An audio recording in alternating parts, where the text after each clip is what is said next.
Dennis Brilla of Plantsville, Connecticut, describes his 1928 Model A Roadster pickup as being loosey-goosey. It's a handful to drive. It's got mechanical brakes. If you need to stop fast, you gotta, plan well ahead, because they're primitive, to say the least. But it's a fun car to drive. It's fun, and I take it everywhere. I go for errands. I go to Napa for parts. I go to Home Depot for stuff for the house, and go to my son's house and pick up firewood and bring home. Brilla got the Model A about 10 years ago. I drove by it on a used car lot for about 3 weeks and thought it was just a Model A pickup with the roof cut off. And then one day there was someone slow in front of me, and I slowed down enough to realize when I looked over that it was a real, in fact, Roadster pickup. So naturally I made a U-turn and went back and looked the truck over, went inside, and made a deal with the owner. It came with limited background. The guy told me that someone in his neighborhood restored it in their backyard. So it's not a concourse restoration by any means. I call it the barnyard restoration, which was, I liked it. It's because I intended on driving it. I didn't, I'm not the car show quality type guy. I like a driver that I could get in and do what I need to do with it. For Brilla, it's just a utility vehicle. It was running when I got it, and in typical used car lot fashion, it had a leaky head gasket, so they fix it with the stuff that you pour in the radiator. So I drove it around a while. It kept overheating, so I pulled the head off, put a head gasket on it. I flushed the motor out, did everything I was supposed to, put it back together, and kept overheating. So next step is the radiator. The radiator was clogged up from all the, head gaskets plug. So started looking for a radiator. No radiator shop will touch a Model A radiator because they're so old and decrepit that chasing leaks, they all said the same thing.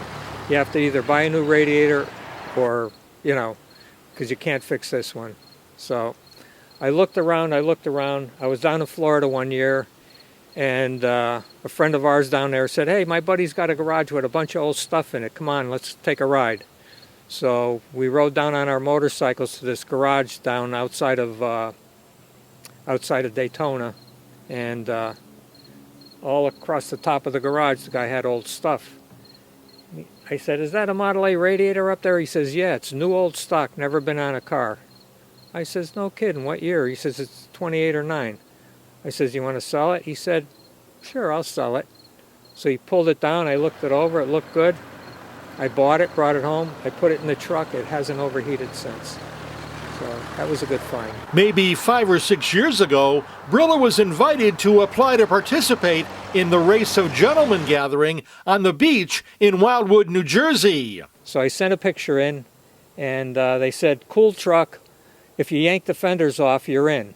I raced about a half a dozen races, and I think I won three races out of 6. So did okay. Until the radiator got replaced, the Model A wasn't very reliable. I used it. I couldn't go far. I had to bring a jug of water with me wherever I went, because it would overheat and puke it out. It has been much better with the new radiator. I was having trouble at one point with the thing backfiring and not starting. And that drove me crazy for a little while. And one day I said, well, I'm going to pull it out and start with my little tester, my voltage tester, and see what happens. And I start it. I pull the cap off the distributor. I said, I'm going to start with the points, and I put the tester on the little nut that holds the wire for the condenser and the points, and the nut was loose. I said, that was the quickest problem I have ever fixed in my life. I tightened the nut up, never any trouble with the points again, or the timing, or it still backfires a little bit because the valves are, they're at the end of their life expectancy. But I have a rebuilt motor sitting in the garage waiting for it. That's Ride Connecticut. I'm Bud Wilkinson. And if you enjoyed this story, please subscribe to our YouTube channel at Ride-CT Classic Cars.